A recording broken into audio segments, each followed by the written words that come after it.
Hello friends, welcome to Shri Guru. అందరికీ నమస్కారం. ఇప్పుడు తెలంగాణలో కాంగ్రెస్ గవర్నమెంట్ వచ్చిన తర్వాత ప్రజాపాలన అనే కార్యక్రమాన్ని నిర్వహించడం జరుగుతుంది. ఇది డిసెంబర్ 28 నుండి జనవరి 6 వరకు రాష్ట్రంలోని అన్ని ప్రాంతాలలో ఈ కార్యక్రమాన్ని నిర్వహిస్తున్నారు. దీనికి సంబంధించిన అప్లికేషన్ ఫామ్‌ను రిలీజ్ చేశారు. అప్లికేషన్ ఫామ్ ఫిల్ చేసి మనము సంబంధిత అధికారులకు సమర్పించాల్సింది. కాబట్టి ఈ అప్లికేషన్ ఫామ్ ఎలా ఫిల్ చేయాలో ఒకసారి చూద్దాము.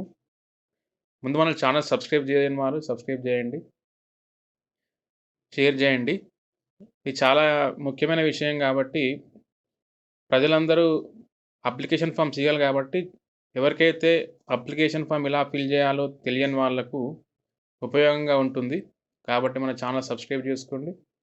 షేర్ చేయండి. విషయంలోకొస్తే ప్రజాపాలన అనే కార్యక్రమం అభయహస్తం తెలంగాణ రాష్ట్ర ప్రభుత్వం అభయహస్తం అనే పేరు పైన అది నిర్వహిస్తుంది.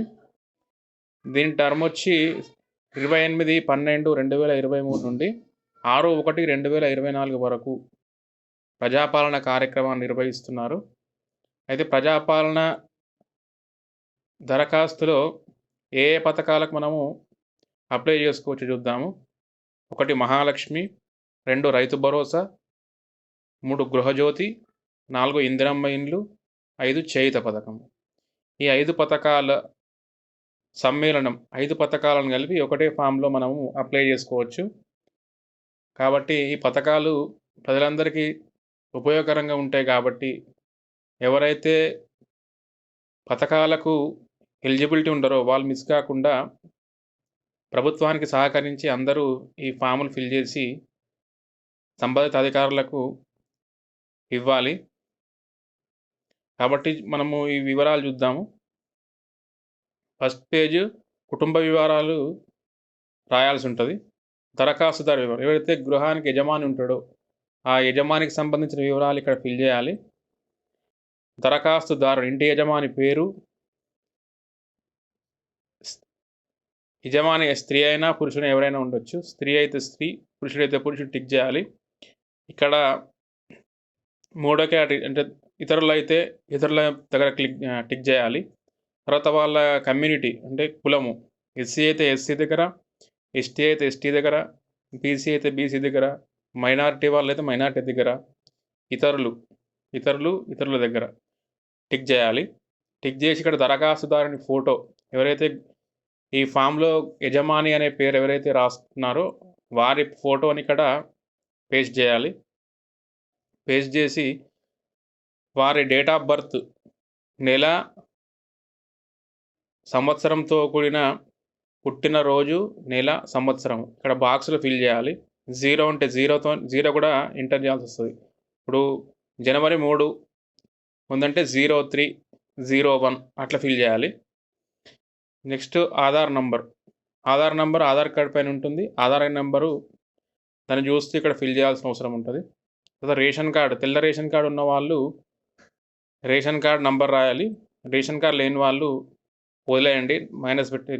రేషన్ కార్డ్ లేని వాళ్ళు కాలం వదిలేస్తే మిగిలిన డీటెయిల్స్ ఎంటర్ చేయండి. మొబైల్ నంబర్, ఏ మొబైల్ అయితే మీరు ప్రస్తుతం ఉపయోగిస్తున్నారో, ఏ మొబైల్కి అయితే యాక్సెస్ ఉండి మెసేజ్‌లు ఏదైనా సెండ్ చేస్తే వచ్చే రకంగా ఉందో ఆ మొబైల్ నంబరు, అంటే మీరు ఉపయోగించే మొబైల్ నంబర్ ఏదైతే ఉందో ఆ మొబైల్ నంబర్‌ని ఇక్కడ ఎంటర్ చేయండి. వృత్తి, ఏ రకమైన వృత్తి చేస్తున్నారు అంటే మీరు చేసే ప్రొఫెషన్ దాన్ని ఎంటర్ చేయండి ఇక్కడ. 8థ్ కాలంలో మీరు ప్రొఫెషన్‌ను రాయాల్సి ఉంటుంది. తర్వాత ఇక్కడ కుటుంబ సభ్యుల వివరాల గురించి ఇక్కడ ఒక టేబుల్ ఇచ్చాడు. అక్కడ క్రమసంఖ్య వేసి కుటుంబ సభ్యుల వివరాలు, వారికి దరఖాస్తు ఎవరైతే చేస్తున్నారో వాళ్ళకి గల సంబంధం, తర్వాత దరఖాస్తుదారుని వాళ్ళ ఇంట్లో ఎంతమంది కుటుంబ సభ్యులుంటే అంతమంది పేర్లు, వాళ్ళ ఆధార్ కార్డ్ నంబర్లు, వాళ్ళ పుట్టిన తేదీ ఈ బాక్స్‌లో రాయాలి. తర్వాత చిరునామా దగ్గర ఇంటి నంబరు, వీధి, గ్రామము, మున్సిపాలిటీ అయితే మున్సిపాలిటీ, తర్వాత వార్డు నంబరు, మండలము, జిల్లా ఈ వివరాలను నింపాల్సి ఉంటుంది. తర్వాత అభయహస్తం గ్యారంటీ పథకాలు లబ్ధి పొందడానికి వివరాలు, కావలసిన పథకాల లబ్ధి కొరకు టిక్ చేయండి, టిక్ కొట్టాలి. మహాలక్ష్మి అనే పథకం కింద కాంగ్రెస్ ప్రభుత్వము ఆడబిడ్డలకి 2500 ఆర్థిక సహాయం చేయాలని నిర్ణయం తీసుకుంది కాబట్టి, ఈ మహాలక్ష్మి అనే పథకము మనం ఎలిజిబిలిటీ ఉంది. మహాలక్ష్మి అనే పథకాన్ని మనం అప్లై చేసుకోవాలంటే ప్రతి నెల 2500 ఆర్థిక సహాయం అని పక్కకు ఒక బాక్స్ ఇచ్చాడు. ఆ బాక్స్‌లో టిక్ కొట్టాలి. తర్వాత 500 రూపాయలకే గ్యాస్ సిలిండర్. దీనికి రూ. 500 గ్యాస్ సిలిండర్ పక్కన ఒక బాక్స్ ఇచ్చాడు. ఆ బాక్స్‌లో టిక్ చేయండి. టిక్ చేసి మనం వాడుతున్న గ్యాస్ కనెక్షన్ నంబరు, అందరి దగ్గర గ్యాస్ తీసుకునే వాళ్ళ దగ్గర గ్యాస్ బుక్ అనేది ఉంటుంది. ఏజెన్సీ వాళ్ళు ఇచ్చింది. ఆ ఏజెన్సీ బుక్ ఓపెన్ చేసి గ్యాస్ కనెక్షన్ నంబరు, సరఫరా చేస్తున్న కంపెనీ పేరు, అది భారత్ గ్యాస్ అయితే భారత్ గ్యాసు, ఇండియన్ గ్యాస్ అయితే ఇండియన్ గ్యాసు, ఇలా ఏ కంపెనీ మనకు సరఫరా చేస్తుంది, మనం ఏ కంపెనీ దగ్గర మనము సిలిండర్ తీసుకుంటున్నామో ఆ కంపెనీని ఎంటర్ చేయాలి. అయితే సంవత్సరానికి మనము వినియోగిస్తున్న గ్యాస్ సిలిండర్ల సంఖ్య, ఒక సంవత్సర కాలంలో మనం ఎన్ని గ్యాస్ సిలిండర్లు వాడుతున్నాము, 1 వాడుతున్నారా, 2 వాడుతున్నారా, 3 వాడుతున్నారా, ఎన్ని వాడుతున్నారో అన్ని ఆ సిలిండర్ల సంఖ్యని ఇక్కడ రాయాల్సి ఉంటుంది. తర్వాత రైతు భరోసా పథకం.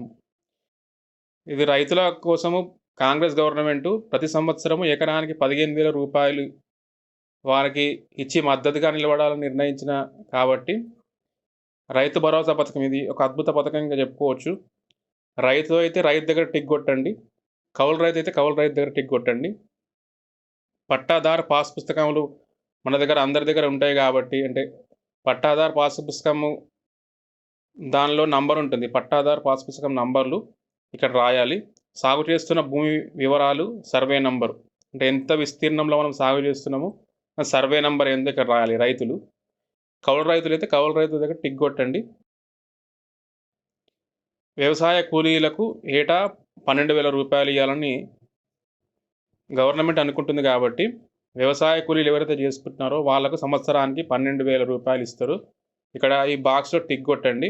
ఉపాధి హామీ కార్డు నెంబరు, ఉపాధి హామీ పథకానికి వెళ్ళే వాళ్ళకు జాబ్ కార్డ్ అనేది ఇస్తుంది గవర్నమెంట్. ఆల్రెడీ మీ దగ్గర ఉండే ఉంటుంది. ఉపాధి హామీ పథకంలో జాబ్ చేసేవాళ్ళు. దానిపైన ఒక నంబర్ ఉంటుంది. ఆ కార్డు నంబర్ ఇక్కడ ఎంటర్ చేయాలి, ఇక్కడ రాయాలి. తర్వాత పథకం ఇందిరమ్మ ఇండ్ల పథకము. ఇల్లు లేని అర్హులు లేని కుటుంబానికి ఇంటి నిర్మాణానికి ఆర్థిక సహాయం అని పక్కన బాక్స్ ఉంది. ఆ బాక్స్‌లో టిక్ చేయండి. తర్వాత అమరవీరులు మరియు ఉద్యమకారులు వాళ్లకు 2,200 అమరవీరులకు, ఉద్యమకారులకు 250 చదరపు గజాల ఇంటి స్థలాన్ని ప్రభుత్వం ఇవ్వాలని నిర్ణయించింది కాబట్టి, అమరవీరుల కుటుంబము, అంటే తెలంగాణ ఉద్యమంలో తెలంగాణ కోసం ప్రాణాలర్పించిన కుటుంబాలు ఏవైతే ఉన్నాయో వాళ్ళ గురించి తీసుకొచ్చిన స్కీమ్ ఇది. ఎవరైతే అమరవీరుల కుటుంబాలు ఉన్నాయో అమరవీరుల కుటుంబం అయిన వాళ్ళు టిక్ కొట్టండి. అమరవీరుల పేరు, ఎవరైతే ప్రాణత్యాగం చేసిరో వాళ్ళ అమరవీరుల పేరు ఇక్కడ ఎంటర్ చేయాలి. వారు ఏ సంవత్సరం అయితే అమరులైనో ఆ సంవత్సరాన్ని ఎంటర్ చేయాలి. తర్వాత వారిపైన ఏదైనా కేసు ఉంటే, అంటే అమరులైన సంవత్సరము ఎంటర్ చేసిన తర్వాత ఎఫ్ఐఆర్ నంబర్ కూడా ఎంటర్ చేయాలి. Death certificate number, death certificate వస్తుంది కాబట్టి చనిపోయిన తర్వాత ఆ డెత్ సర్టిఫికేట్‌కు నంబర్ కూడా ఎంటర్ చేయాలి. తెలంగాణ ఉద్యమంలో పాల్గొన్న ఉద్యమకారులు ఉన్నవాళ్ళు, ఉద్యమంలో పాల్గొని ఉద్యమాన్ని చేసిన వాళ్ళు అవునైతే అవును టిక్ కొట్టండి. చేయని వాళ్ళు కాదని టిక్ కొట్టండి. తెలంగాణ ఉద్యమంలో పాల్గొని ఉద్యమాన్ని చేసి ఎవరైతే జైలు శిక్ష అనుభవిస్తారో వాళ్ళకి సంబంధించిన ఎఫ్ఐఆర్ నంబరు, ఎఫ్ఐఆర్ నమోదైన సంవత్సరము, ఒకవేళ జైలుకు వెళ్తే జైలు పేరు, స్థలము, శిక్ష అనుభవిస్తే శిక్ష ఎన్ని సంవత్సరాలు అనుభవించారు, శిక్షా కాలం అనేది కూడా ఇక్కడ ఎంటర్ చేయాలి. తర్వాత పథకము గృహజ్యోతి పథకము. గృహజ్యోతి పథకము కింద కాంగ్రెస్ ప్రభుత్వము 200 యూనిట్ల వరకు ఉచిత కరెంటు, ఉచిత విద్యుత్ ఇస్తామని మరి మేనిఫెస్టోలో పెట్టారు కాబట్టి, మీ నెలసరి గృహ విద్యుత్ వినియోగము, అంటే ఒక నెలలో మన ఇంటికి ఎన్ని యూనిట్ల విద్యుత్ అనేది మనం ఉపయోగిస్తున్నాము, మన కరెంటు బిల్లులో చూస్తే కనిపిస్తుంది ఎన్ని యూనిట్ల విద్యుత్తు వినియోగిస్తున్నాం అనేది. కాబట్టి దాన్ని చూసి 0 నుంచి 100 యూనిట్ల వరకు వినియోగిస్తే ఇక్కడ టిక్ కొట్టండి. 100 నుండి 200 యూనిట్ల లోపైతే ఇక్కడ టిక్ కొట్టండి. 200 యూనిట్ల పైనైతే ఇక్కడ టిక్ కొట్టండి. 200 యూనిట్ల వరకు ప్రభుత్వం ఉచితంగా ఇవ్వాలని అనుకుంటుంది. తర్వాత గృహ వినియోగ విద్యుత్ మీటర్ కనెక్షన్ నంబర్.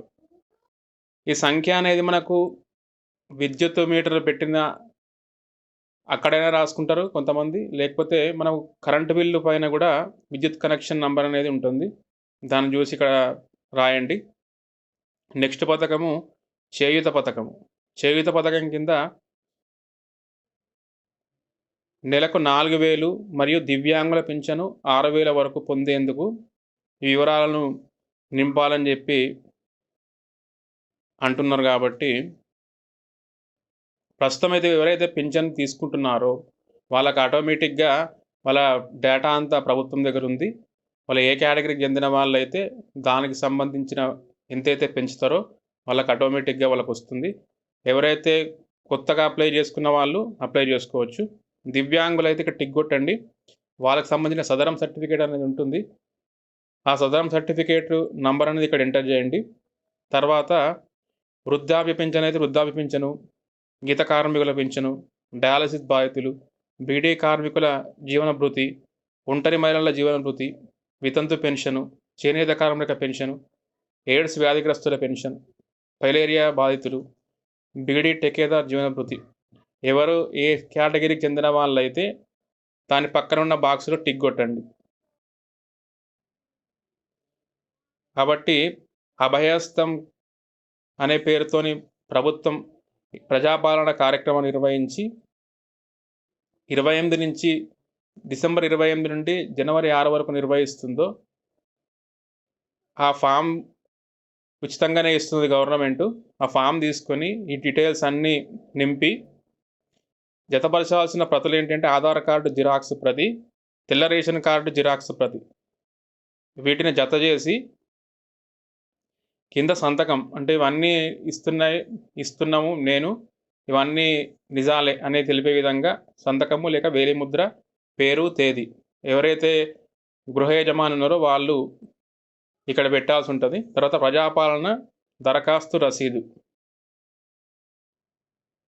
మనము ప్రభుత్వానికి అప్లికేషన్ ఇస్తున్నాం కాబట్టి మనం అప్లికేషన్ ఇచ్చినట్టు మనకు ఒక ప్రూఫ్ అనేది ఉండాలి. దాన్ని కూడా ప్రభుత్వమే కింద ఇచ్చిన తర్వాత ఈ రసీదు అనేది మనకి ఇస్తారు. వార్డు, జీపీ, గ్రామ పంచాయతీ గ్రామ పంచాయతీ, వార్డు, మున్సిపాలిటీ అయితే వార్డు, తర్వాత దరఖాస్తు సంఖ్య, శ్రీమతి, ఎవరైతే అప్లై చేశారో వారికి సంబంధించిన వివరాలన్నీ రాసి ఏ పథకం కింద అప్లై చేసుకున్నారో ఆ పథకాల దగ్గర టిక్ కొట్టి సంబంధిత అధికారులు మనకి ఈ రసీదు పత్రం అనేది ఇస్తారు. ఓకే ఫ్రెండ్స్, ఛానల్ సబ్స్క్రైబ్ చేసుకోండి, షేర్ చేయండి. Thank you.